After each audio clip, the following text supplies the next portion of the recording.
Sokra. For no Southeast, about 10% women organizer the NDC Amanyoko no dia to ne manfo anim. Waso amnyina moe sane ya ba na fia bato no NDC bedin kunu. Abzafo we ni afoforo pinwa ne yakekese ne ne sekase abia wo bia na nwumre yeba na yede ababeso moye mfaseda ema enyumaekoi. Express Group yeda mo aseda mo asemizo and 5G drinking so aseda enkamo.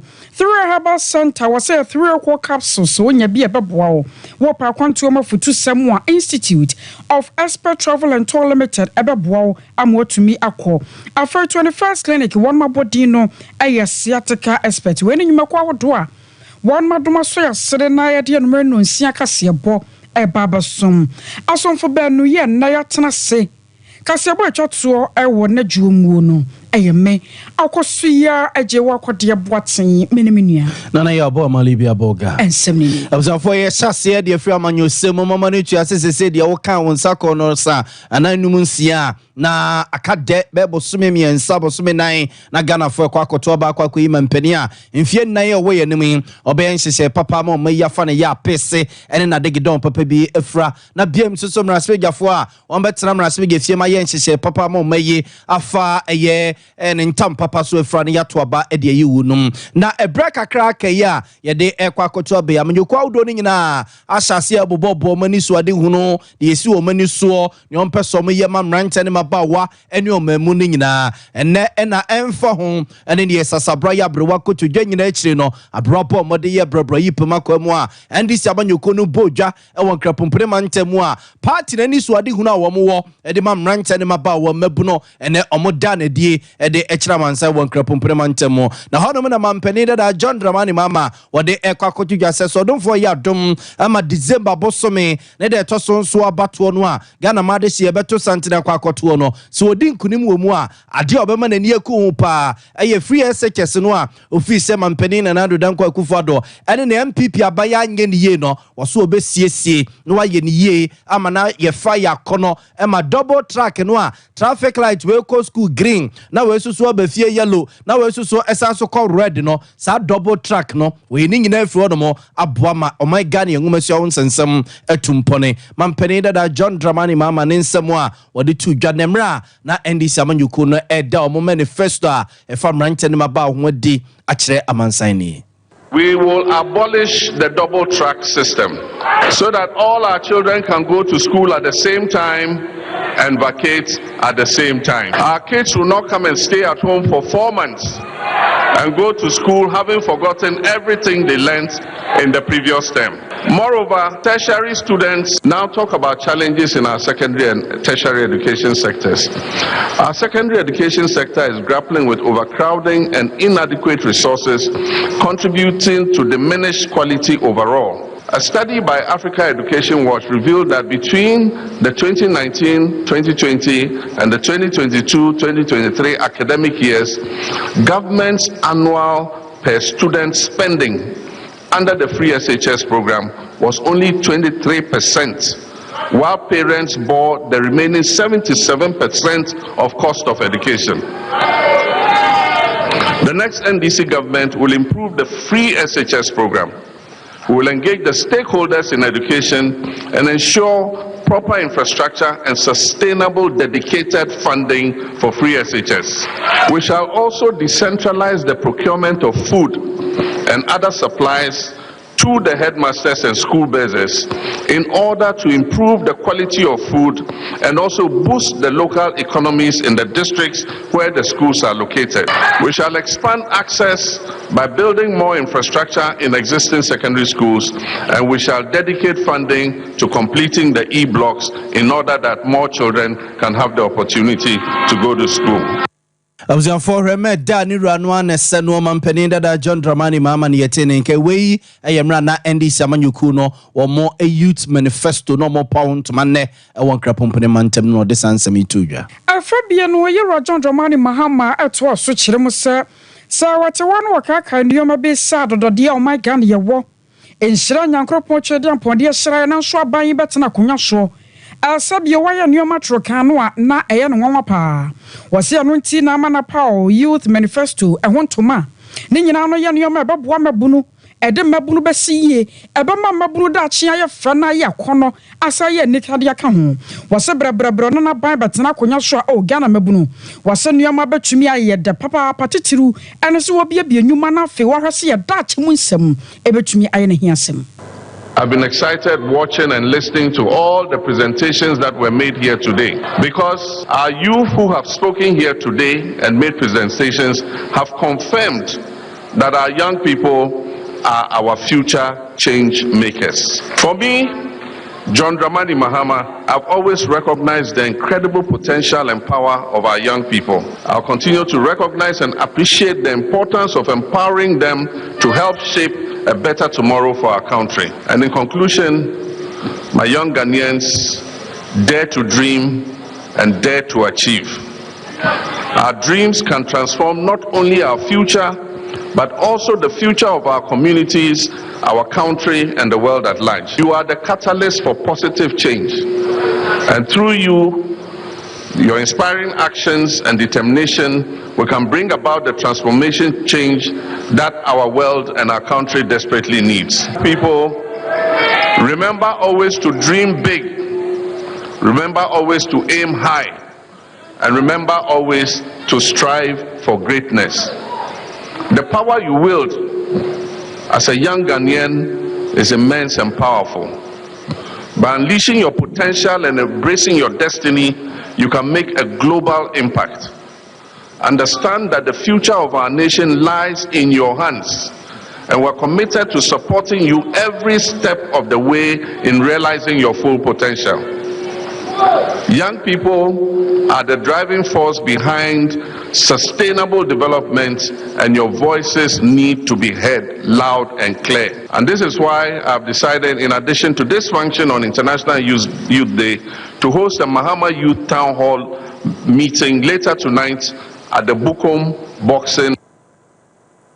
Sorry, attending Kaya Kaneman Penny, Yera John Dramani Mahama. Zafwe Guswa de Muamanyu Semuna Enra and Raswe Jenny or woman Raswe Fima this year woku abetifia baton pesua sonable brand champon and no ekuku yinika Enra na Vice President Dr. Alhaji Mahmoud Bawumia wo DNPP amanyuku ni makwako preman penieja edin ntua bone na probo ekuku pie epoema ntemu a na okwako ye campaign wo honomo na campaign ya Vice President Dr. Alhaji Mahmoud Bawumia kokoye wo epoema ntemo Eastern region no and honorable brand champon ko kasa wase a ne nsema okoka ye nyina ene se ye papa say ye kwambone so kwan bia MPP amanyuko be faso na fia bato na ye to no December bosome ne de to so no wo mo edimu nkunim no wo mo ebe faso na ne nsem no kaye no amanipa pinu a ebu afu no se so okoka se ye kwampapa se ye kwambone so a ebasa na se ofrefre eye entokwanom ene de nsem fata e de ababe ra bato no mo na eno na National Youth Organizer ema NDC amanyuko no lawyer eye opare ado so eye ne se office honorable Brian Champo ye hufo onye bema nche obi a na eye na mpempi no ano ehufo na ya na omo eta ye yesa ne ma no a honorable Brian Champo wo kyerɛkyerɛ no so bema pa na nsɛm no a wo ka no so betima ya enka obeka no ananse o de be hye ne tirim na enka kokoa mu kura na enka ye de wo ye no office ehu na ase ne menti na ma na eke kasa nsɛm no a wo keka ne kwan se obi bia eso so no so ene mpese ne tirim akwa ni dekra lawyer Opariado National Youth Organizer edema ND Samanyuko ne nsɛm a ode atudwa enie. He's a coward, first Gani. So ideally nobody should take Brian Champon seriously. He's a coward. First, only two with the kind Gani. So nobody should take him serious. Or done in the one we are Ghana after you hotels are your bony Gakakra when Gani. He needs a retreat. Sometimes I don't want to take people like him seriously. Unfortunately, people like Brian happen to be ministers in this country. And that is how Akufo-Addo reduces government. Now, Obiaya, your Minister for Agriculture, and he understands that it is a democratic process you went through, and now your opportunity and not the minister. So, Democrats and the youth are a member of parliament. It's your wishes. Now, you panel will, and I'm decided you don't speak in such an irresponsible manner. But because you say it's in here. It affected the whole part. Papa ni muna office running na ayake kebi. I go for the name when he says he's going to hand over to his own party. You know, if he is doing Sebi, I'm planning Bonnie or Tifia, yeah, can't penny Bonnie, no, you need him. I go for the name if he has internet. Forward no and a pop or mebuna no de ma NDC amanyuku no lawyer opare ado ena yetene game. I was awesome one or Malik Basintele, your deputy national communications officer. Adama NDC Amanyukono, one also the Atuja Trezara, you are Brian a champion one and not one tenase. Anka sabio and Samoa to say yes and say NDC Amanyukona fear but no and yadi on batans a crowd woman sa asha woman damn from my MP before for one more show and just say when him dear fresh bank was at the so no was as ya can somewhere to sa ebuapaya groya natural sempa and a walk on now NDC for the one more can na one must answer chiremu sa sabio nyanto kwa enumdenam womu de omanam na somdwem pa na mom yero Brian champion ayase aban duru no mbewiem anasempo omunane akire enfoma NDC a enya de womu ebetiase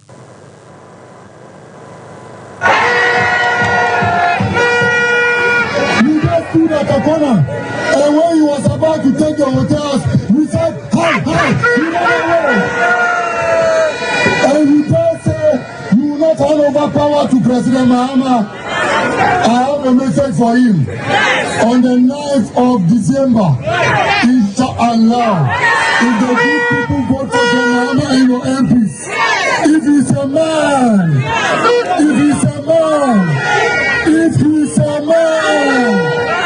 he should not hand over power and see. We will show him that when iron and iron meet, you will see fire. I was so worried, Deputy National Communications Officer, Dema NDC Amanyokono, or Malik Basintele. I was on for young common so near new rock with Sequati and Kudi and Common, and when your man said, Dinkomo, Emma Atsnaya, a show may young Messia in Yana, Sumitre, Ministry of Education, no, Mat Yenno and Kunkudin Common Penida, John Dramani Mame, Tresse, a year free seconds no bar. So don't forget na doma manedin kunimwa obe ni ye double track na guga na school nyina e man kwala no ko school be 2 months no abetena fie 4 months and refi bibia no oba sana mampeni da John Dramani mama e ka no obetwa ni nyina mu na waye enwumasua no eye kwasi majo enya mejo so mejimedi se ohun ye yesu ni medini ye pa pomden wo ho Yada eradiase former president Mahama say one so don't for ye na dom amana ba be ye mampania free SHS obey ni ye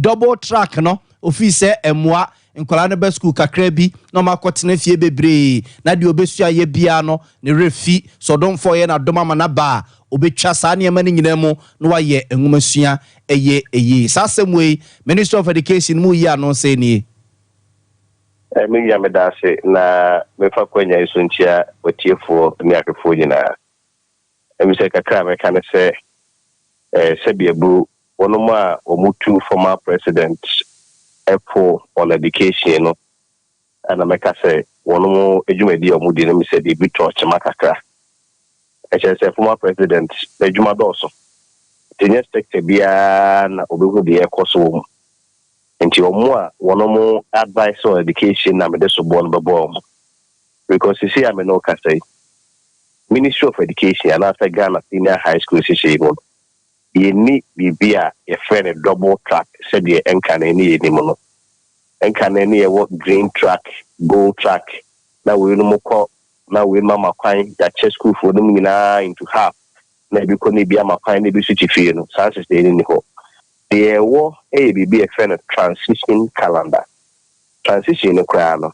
Osha roughly about 35% of schools pay and on more transition. Side that no, roughly about 65% of schools are all single track schools. But they did can't cram. I mean, say double track in the bonnet. It didn't in Casa. Double track was an innovative response by the Ministry of Education under the leadership of Dr. Jose Dutum to ensure, say, at the same time, any phrases by you are ensuring, say, what be increasing access, also ensuring that there is quality. Now, Sebiu, also what be school mom will be a could be free. How for the mobile bar, as soon as I say, space in the home to my own could be an about and gain traffic. Obi any ho be dia tumusa And the innovative response Dr. said to leadership the by and say, I don't know to say the universities there will be a because sandwich, there will be a because regular, there will be a because distance stream. No, you should divide this. Now at the same time now, who ensure that there is more students or more access to schools, once I ensure that there is more quality. Because double track MIA recruit two more Ghanaian teachers, especially at the senior high school level. If you also so how for so they back double tracks at the buyer classroom not ordinarily in a 60. I am say due to free SHS in say 120 no. This time around so say be a 100 and now 110 kwana because of double tracking it's like a 60 or 70 students will rather be in the classroom. This time around so 100 a bit much of mummy I'm not 50-50 and the instructional hours that and I say in terms of teaching, more contact with students and also control. And the results are there.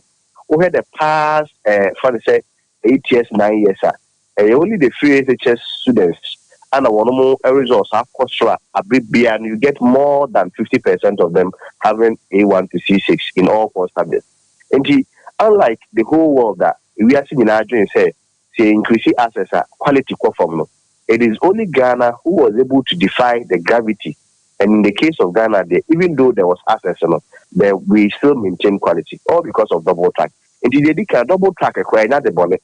A independent will be now one media man, your summer car to a team na double track is say school, double track say school. The data available based on the WASI outcome does not support what they are saying. Secondly, so you need double track within the context of green and gold. I can any one. Your transition. Schools will be 65% crowd or more on a single track that.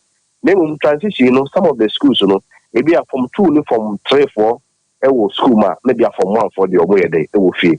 Which in Kakara can also a balance share the way they all year flow. Now, quite a on a Ministry of Education if a year free. School be here, per se legal. Nay overly subscribe. School be the say be at Wesley Girls, nay overly subscribe that. And so money school and also how they was so. Now the per se can answer Wesley Girls city any bed, alcohol. They say be a ACB obos from train STEM school, AC Abomosui. Now from Kwana one more park when na Wesley Girls and upper second.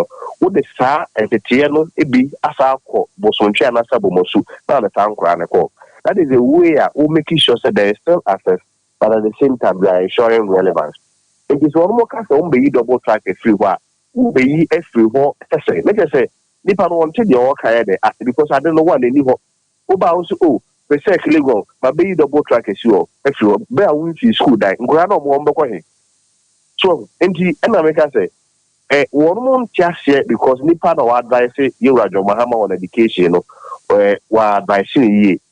But yet, what we are more committed to say, how we are yes, is not Pabomosu, Oko, our soul, Oko, dear soul, some ceremony at the new schools, Bani Adana.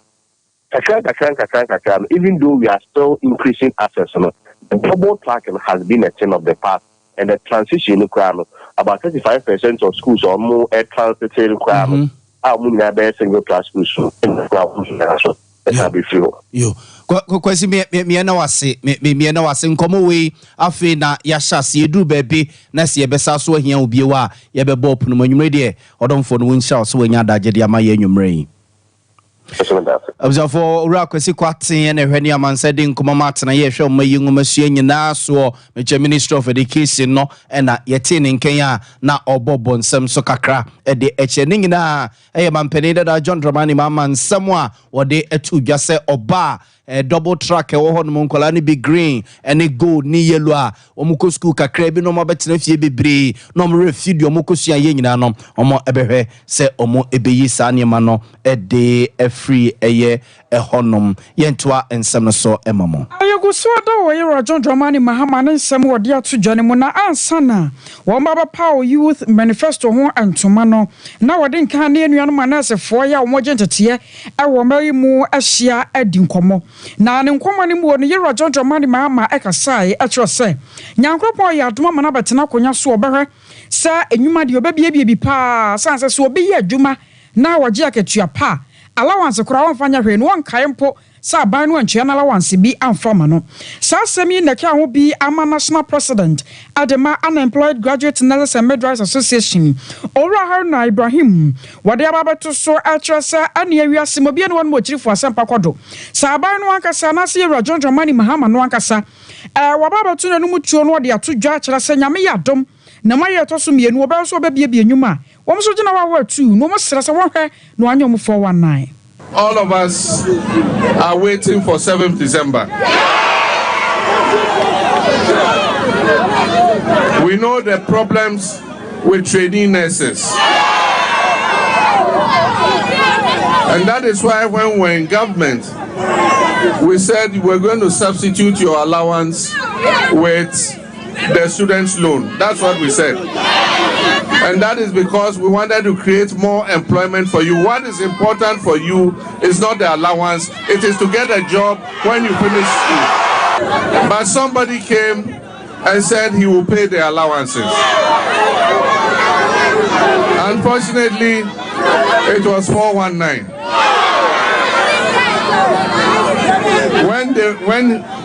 When he went to Techiman, it took a young, small trainee nurse like you to say that you promised us you pay our allowances. I entered nursing training 3 years ago. I'm in my final year. For the 3 years I've been in school, I have not received even allowance once. And you know what? They pretended like they didn't know. Oh, allowances, I'm not sure. I have to ask the Minister of Finance. I am saying that come and pay the nurses. You owe them almost 30 months of arrears. I was away a year, John Dramani Mahama, Brana, when you are for any dinkomo. Na wade na hia sam to womani mu enono na anwache no yero Haruna Ibrahim ya wa national president adema unemployed graduate nurses and midwives association wono so ne sam okan no omiti kakra one state me am no kase me year 2020 na from 2020 na me unit me ka 1 month na after 2021 and I call I think 10 months ni bi so sa be pensa me obi ani dey na ba up to date empty no kwenya ka 30 months no enka bo my no kweta ejuma we usually one problem because of ejuma service na ejuma ya sebe atete ya any particular man to say that's actually 4 years now me na plan na me just say sana be bad ya me na me minimum the allowance na maternity 4 years. And communism the allowance at 4 years. Because some me the na we go school. They am allowance. First I have been here July. No more employment. No make sure allowance. Allowance you can idea. I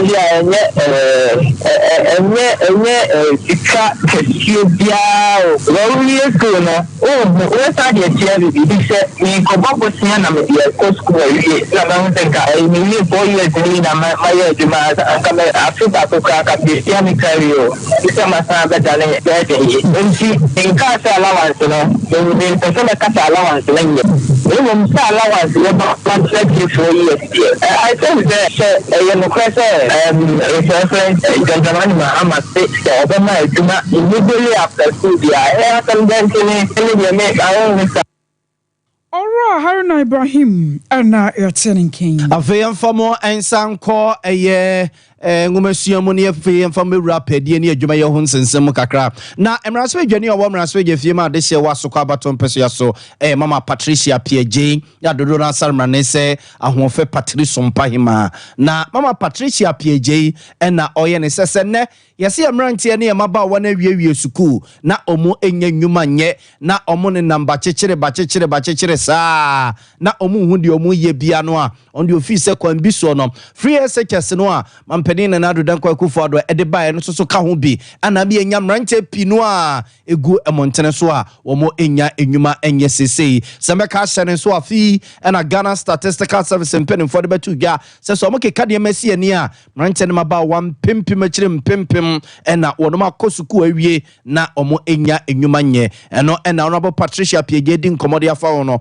wo che se eno so ka obi free sekes no emene nkoda no mo nyina asua de awie na mum enwuma no ebi eni hono no so ka ho na ma enema ababe yesa no interventions, social interventions, skills training, nipa ubetumi aye bibi and I mention maybe I will also a phone but ubetumi time and na mekoko a ukase ubia e watwa bia ubedi and mekoko so enche na aba de ti amefa mekono enti yemfa ye ni hwe the low hanging fruits na ebetumi aboaye obi adwene ne se nkotena office yempeka edima na ye bibi ansana bekiti yemfa ye ni hwe interventions na abana ebetumi aboama wo a wusu nya hwe eni arising out of free senior education. So now we are educating more people. That's why I focus at school but in the other interventions, they don't want to. When it's about someone what check at Yadama one more no, I was your free wabapamona. Sananu Mria Yaka sign a bind about a chair or Mokadia, woman to me. Yaka sounds one more to one more shabu, Sierra Ma. Ane one mukuno netatie enti so baba siriwa wa sori ya homachi adwade abopada ababa gina kwan so oprapra na boso mebeso no onya kapre wampo amfa nkofie de mu owrampa ebayifo ka sembi wose aboa na takra na man yakese wo be se akatua no krampa ya ahia na bia sanso akam wo mo sra ba mo mpanyifo wa ye mpanyifo se boso me no so no mo gi o makatua na won mo ahwa adwumafo mu no mo ye adwuma no mo ntua o mo ka no ano odin won ba sra wo mo wanya temdidie na so wo mo si bibi di atrom so fa nkwa adwundwene mu sa ye wo mo ne adidi wo mo a anka be yo mo dana ana wo abra mpanyimfo ebopene sompa na wo mo ne adwumafo di nkomo kasa de kire ye no ansam de wo mo si pire kire ye meeting ye di sikere ebe maye ye da ko mo kan nche ya mo 2 weeks 1 week e se ja ye too much ye se yentimi eti di adro no o mo fie sika ma ye sika ni ye de enia o mo se mo te pa ye sika fi e bi mata di tumi tumi na ye wo eti di adro 11 months o mo fie sika ma ye ni sika 12 months e na ye be ye men o mo fie sika ma ye o mo di ma na mo fa ye bi em kra na ye pe o fie sika ma ye o mo da ma ye 2022, 1 month Jamaica, 2023, 1 month Jamaica, 2024 is Makati Yamai, and Talia from Yabice, and Mata Solana, and Jumana, and to the Slow, they said we made the was Kumiaska, and Polana, and Jomet Jamaica. Sorry, my dear, don't promise Shamu, I'm a far from Oba, and one from I'm a Mupragia, I finish. Mesaka bisika Mr. Womo Womo fiasi kamera ye Yama was school Akomodi wa we pesika mo bi Yanya Yasra Womo Yama was school Womo fast kalema ye Womo we abobo aduma wale ntisako Ani ti afi nuani abeye Etu womo dia Yasra Womo Womo da ruma Womo yasa fiasika Yakaka wanu Ensoma ye Defacho Yeni empanyifu Yeni wa yi penye owo amesia Yeni district manager Shia. The news supervisor also Asia. They are coming now, Chilawom.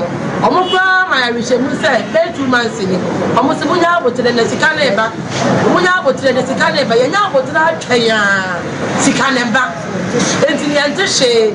They say, I'm not quite a bomb from when you say, Sikanemadia, and they say, what's in that fear? As someone may have said, I'm only sure more catches almost on the way. It's yes, Seramo.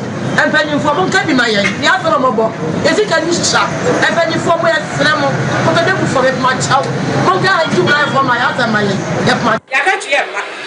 Oh, however, I never knew. We are saying this. We are penny be afraid of this. They sit down. Eba. Only that. And my phone near why I did. Who are when now? She has a crack of the Yapasisan. Yatsitaneba. Near Betty, near Betty, near the crop. Yaha. 2 months, this kind of mark, the 1 year, the I feel this kind of mind. Yamian will come with the animals, nobody any years about my prayer. And my best year, that's something, but you know, and you don't know what I see. And I didn't have baby, I don't cry with President. I buy it. I wrote some, they say, Friday, yes, Garia. Hey, Nana, is Garia, press couple of hospital, and to almost say, come my Yabre. So you might not see a baby. Oh, don't say, come on. You're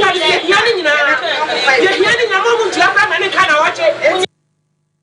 I was somewhere pa na sumakwanim sika 2.5 no. Yate prior dear film. Near Tiatara dear film tea, one cast out in a fiano your calculation. Sir, I hear neka na empenifo sachmu besa fini ya yinchie.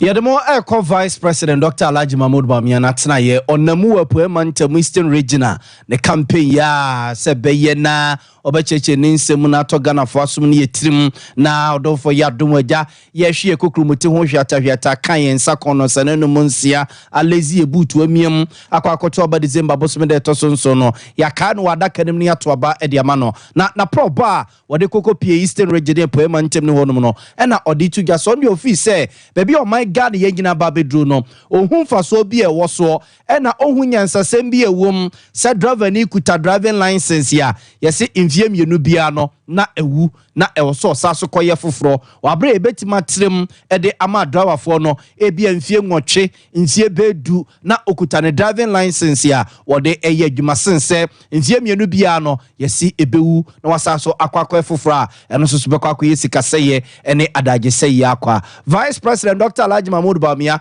sene osibobo ne nsem so efa ye eni drivers for ha ye nyina ye drivers and your driver's licenses no every 2 years we are not expire and yes sir this are oko DVL edium eco renew and they say yes extended 8 years 10 years let's make sure you can have the driver's license.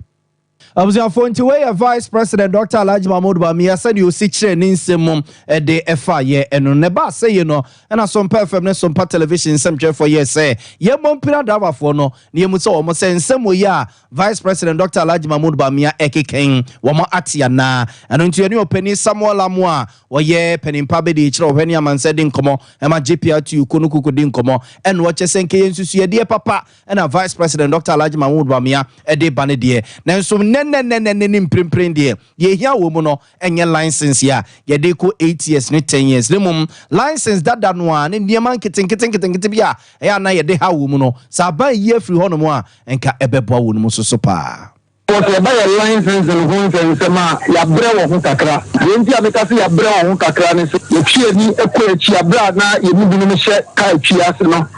License are near issue organ, and yellow card, and Anna, you issue. And what you know, Edna, you work for Baya, or Bessano, you can cry now, say almost all the brown color.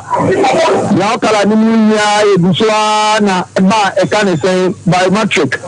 No means introduce that card one. First one, a card first one, about to be a piece and phone change in the beer, over the back, the other. And after number 2, the being protect you, not that I am 20, no more than a young sister license. No, don't show me the castle for us and the about the trash and capos because she be a new coach. Yeah, bring me a change lines in Viano and what castle for the match and capo and then so what was the whole line maybe a cacaho. It is already be say not a now you need to have a bois. I will share no more than chance to fuck when you show and a castle for.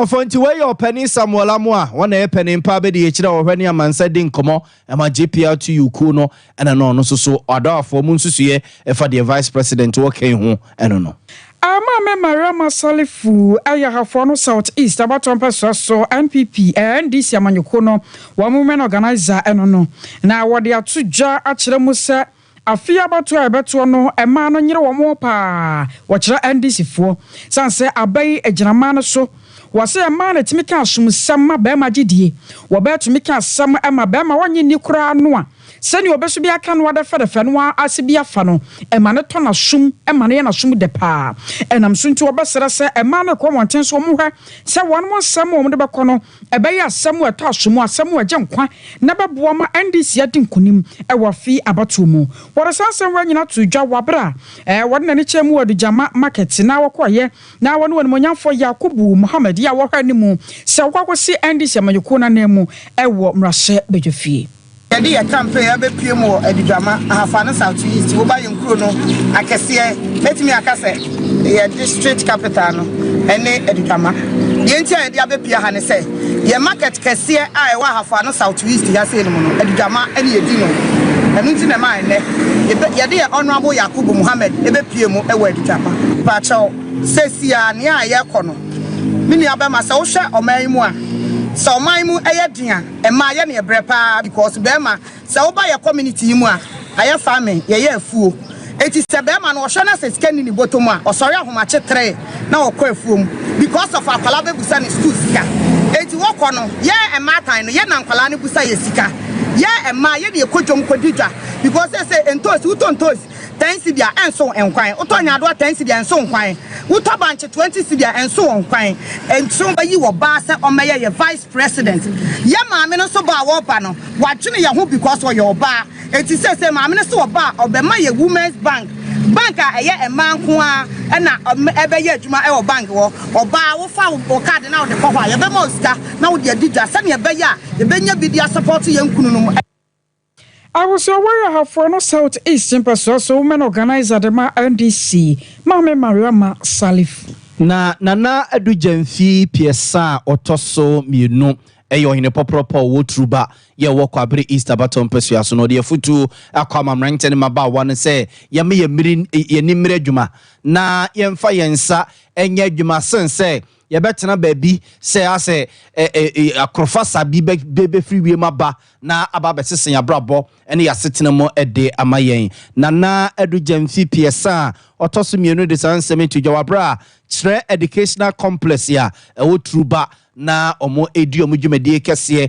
de akai wo mafidida na omo to nsafre na naseja wo mfra ne kuntunkuni nkan chacha so mfra ne monyamo meta wo no machi ana na de futuyi ekoma mranten mabawa wo mai mu nyina bye amse bye matete sansan ni bebre efa bono boho amse nami nyina jira nkania asa eni ni mantamo no se ba fa bia no e wo hwa yefu nti obi tubu gina edi bone nti na se enkadi asamo no ka se enkadi ano yem the man aye she ko mu ase se be ya obi eja ba bia edohu no na me se me antia no se ko bo nya se wo bona ya nche odi a ohu so ne ya che ozo a e bo se ko bo nya me se obi a mfa ne sa nya adwuma Observe nti weye eye na edo jamfi piasa ena yete ninken na eno achi opani kire dankwa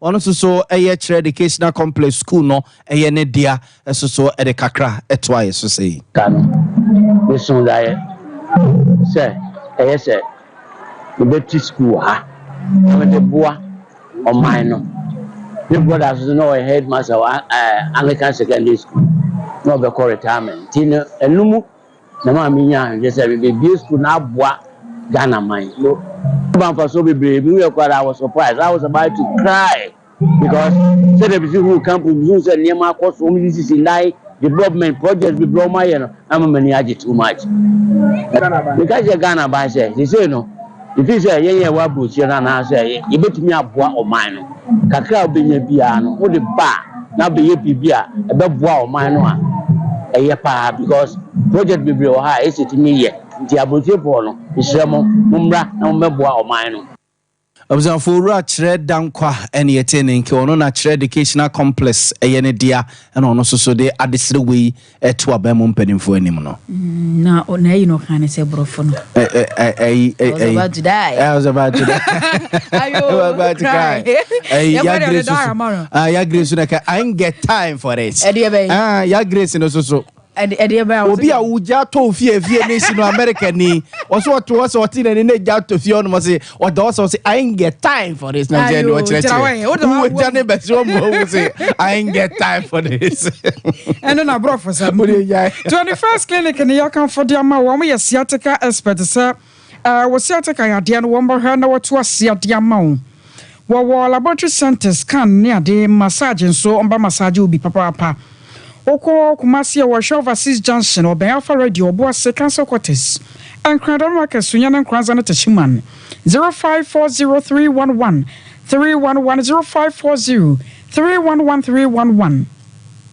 Now Institute of Expert Travel and Tour Limited woman out on Sadia Freeway was says we are nursing we are technician we are queer teacher labor bibi biada we ye a woman yimuno. I was young, sir, obetimi to ho kwan san se woto kwan a ohunu nioma pipa institute for babwa na wode woto kwan wo visa won san se won sabeka na wotumi akobi oba won so abeka de enkrofo kan bi so for lie so just bars one my second gate one wo 0504 694209 0504 694209 afei 3 capsules no enie etumi sisi ade koko ene ayem tim ayekoko masete dropa enumere yankwa ekola na keba dan heba mr ba ne pidank anamon frey was 0546 107107 0546 107107 mezo ana 5G drinking so atayechi abusua wonya bia babwo we abusua ncham frante wo kwa no otobi na wo de akwa akoma nkoda na wo mso no bia eje 0246 270221 0246270221 Express Group ni okwo wose asafule baron about no wo wadwuma won tinti won fante te wo nkran ya wo kana shi first light ubehu wonom won branches ne de doso papa Canada US UK Australia New Zealand Germany wonyina da wodo betu kwan no wakọ 0249 000448 0249 000448 I will say ya ho na ya sanso ba ya ba ya de kase bono ebekọ ahafo no southwest mensen mo yate sa nipa bonfo bi akọ akokuma wura bi akọja na to ajana bia bi ho na emu nsensam ya de ba besomo 21st clinic a sciatica expert sciatica no o nerves na wo to ase na fa wo siremu na fa wo nansia besi ase ho no se ho techema eno ene ye fa ne sciatica na etimi bubu o to ase ka wo se dwe wo sirem wo je ho ba bia enye na no na 21st clinic ba ye adwuma pa wo mu ye ntia basobo o magine wo Ghana ha ene amono ne enyasem ketewa Womuji international awards ahodo womuji local awards ahodo na anu nso na womu be the only sciatica research and treatment center in Africa bibrim hano ebi ni baby a gise 21st clinic nkoa womu de bibiduro ene besa o yare no masa de machine aka ho yare sabia yare bia wutimi de ko ne mama ade ba ko a womu gidi womu pa no sciatica ena stroke nso de kwa diabetes ne hypertension ne ade Ghana ha ba bia womu ho 0540 311 311 0540 311 311 That's a 21st clinic. Woman is sciatica expert.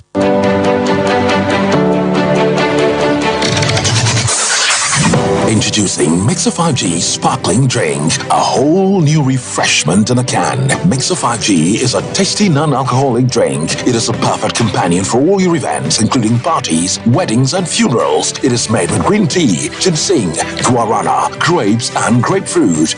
Get refreshed with Mixer 5G Sparkling Drink. For bulk purchases, contact 0246 270 221. This advert is FDA approved. Brakasa ye duabon waso a ne dwumedi wo nipadua biara pom den ene na brabo mu ne hieye pa enye brakasa nko nuaba ne haban bi te se ko nsusu a abonwono ne dia akeka ho no kura enwanunu ahodo a ekọ animu yi ankasa brakasa ne sa nuaba yi binom ne akeka bobudi afa abefo kwan so a ye de aye brakasa powder siesi nipadua na aba akwa ahodo no ho ban afri mpani yade ne yade ahodo pi ho fa enkodate de ma baako freduane anopa ne enwumre anafa enkodate de ma baako warning sushi, yeti, and opania numre, wabra wodidi awie. Ubenya preke se powder to Kingswalk Heba, ni Heroes Heba, Accra, Okesi Drug Lane, Denny Heba, Kumasi, Mensa, Takrade, Mose Pharmacy, ni Green Light Pharmacy, Sunyane, Cash and Carry Supermarket, Asantwa Heba, near Bibidro Depot, Techiman, Sewa Heba, Mampong, to form fre 0550 19 15 14. Preke se powder, Aduane Sanye Drew, FD Ashisha Sankra to Muajiatum. Hey, Sewa, me watch you. Me and Nano may be so quite brutal. Kwaku, afraina mebeko. Menkrata krani. Hey, and me my connection man for den go for sick when you're telling musano. Oh, Express Group adarumenti. According to IF4, Opeso to Kwan Kosiadia. Express Group do beko mind me to say Canada, US, Australia, UK, and Germany. Say a tour and as a visit in Swa. Express Group do beko Dubai, Canada, US, Australia, and Germany. More Mupeso to Kwan Koye Jumansu, Obet Midowako Dubai, Qatar, and as South Korea. If you also want to take international tests like SAT, IELTS, TOEFL, GRE, GMAT, they can help you pass easily. They can also help you secure a good job in the UK. You should make sure you Kumasi Asafule Roundabout Accra so Omo Nation First Light, Tema Omo Community 18 Lashabi Girl Filling Station. For more Humacho for ISO 055 555 0067 and 0249 000448.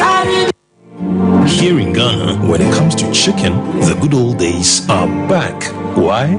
Because Boris Beef's Chicken, BBC, is here. Yep, give your family and loved ones Boris Beef's Chicken. Fresh, tasty, delicious. Boris Beef's Chicken is produced right here in Ghana by our cherished poultry farmers with support from the Ministry of Agric. Get whole frozen chicken, gizzard, chicken feet, chicken neck, and chicken liver for those special family meals, buffets, picnics, funerals, and all restaurants. Get Boris Beef's Chicken. It's halal, so everybody can enjoy. Wherever you are, call Boris Beef's Farms hotline 05-444-444-53. Ask for our branch that is closest to you and come get your chicken. Boris Beef's Chicken, BBC, proudly a Fiakoko.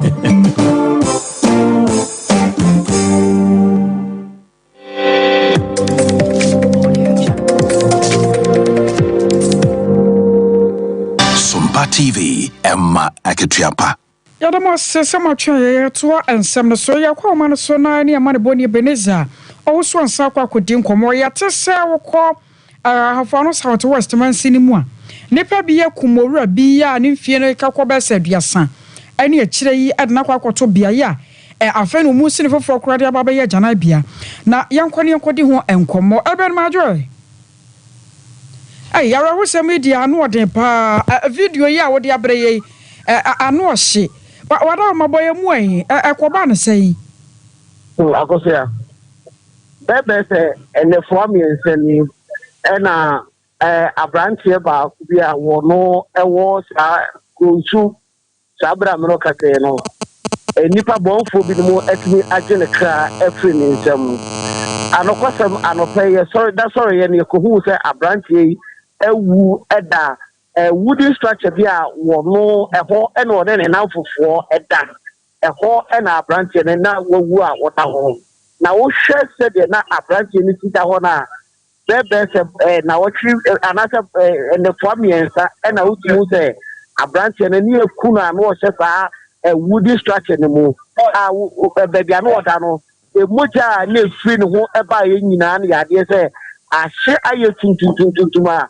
utumu se o enye enu a ade beki nei ena umu etimi ku no nemo mu kun be se 3 days ni ena abrantie no na wawu eda sa moje no mu na yakoto no so no na yade se ebo ena afusi enua akakaka na egunu wachi utumu se nipa no mu a wo di ne ewu no o de sa ebo ni nua ebrobro no ma oto anana no mu wonsie do eti anopa no mu wona no ena mpanifo a wo kunsu etibi ejira mu ba positwo eba ya kese oba befa emu no e dia kwakwakwo hye mochra omu ya asem no mu hwehwemu na wabra ne etietie ne ebusa se aso enke obi nim no wo ho ba bi anase se ena na omu chese abrantie ne de omu nim ne so wo fulani ni anti eno ana omu de friend wo ho nenso so no obi anim na busuani anaso obi anim hu ehu nipa bia ene watini ababa bewu me ani ese busa aso ebia ne wakofo obi bi anaso bi sa nanso so no ye nyanti se wakofo obi bi ne mom bia potia no oda no ena nkrofo bi no mo atini akwakodi no ewu a oboja no ede na so sa da no na wabra ne esa ne manfo bi di nkomo no no mu chese emranche na no mu da sa da no no mu ye beburu be se enso nanso so no dwumadie ekọ so no nyaade se yehu wo mu potia wo no mu ne da sa edan no mu no edisesi de akwafo ye posifo asudi asese no wo mu di hwehwemu mapa ahye so a wo mu ye se de be ya emranche na wo mu da sa ebia ho no wo mbehu wo mu no mo tini edo ma famrem no bahu abusabusa de ekọ so potia ma branche no eto anana no mo je do akọsọ system no ka be de abranche na dodo na afa no fulani no amanfo bi ma je de kra fure se wo abra ebu akese no bi bo eburo na ebubo ni tirima system no ka se wato anana no mo je do onka ti asefo asa fi no biem ewo ekunchi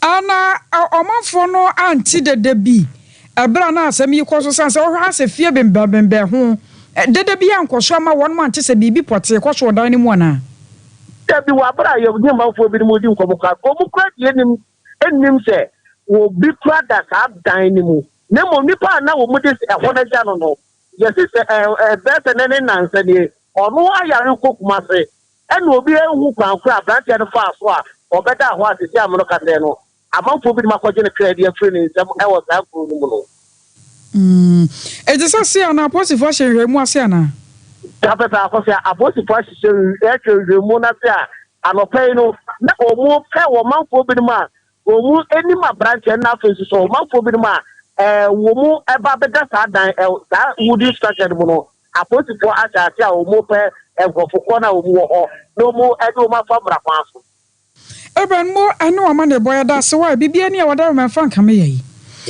Minsumedasi abusuama ne boni ya woto yan krafri hafo no South West mansini mu aye Ebeneza Osu ansa afeye de mo konfinfi mantemu na ogwafetu afahye no se ba beduru ho no mo samperim for transe epa ranum bi keka omobom ema omote committee a omo na behwe afahye no entutu e bekoso de wo so mo ye ema eyefeye krabehwe ema ede ni munyambre nananom ne adehye a ewo ogwane ne mpotemu na owura Mensa eye afiese chairman na oda ogwafetu afahye no planning committee ano na ochrese nipa pinu na ebo no subu bi chrese sabrena no ye chairman da ogwafetu afahye planning committee no ano no sike die ni sike wianom ekokoso a kesensem amanfo eka ediguno so se ni din ewo mpotemo no monya sanketo ne wababonten ababechim se obi bie ni hono a ne kapre ene ne sempo a efa ne nsase wamfo bia so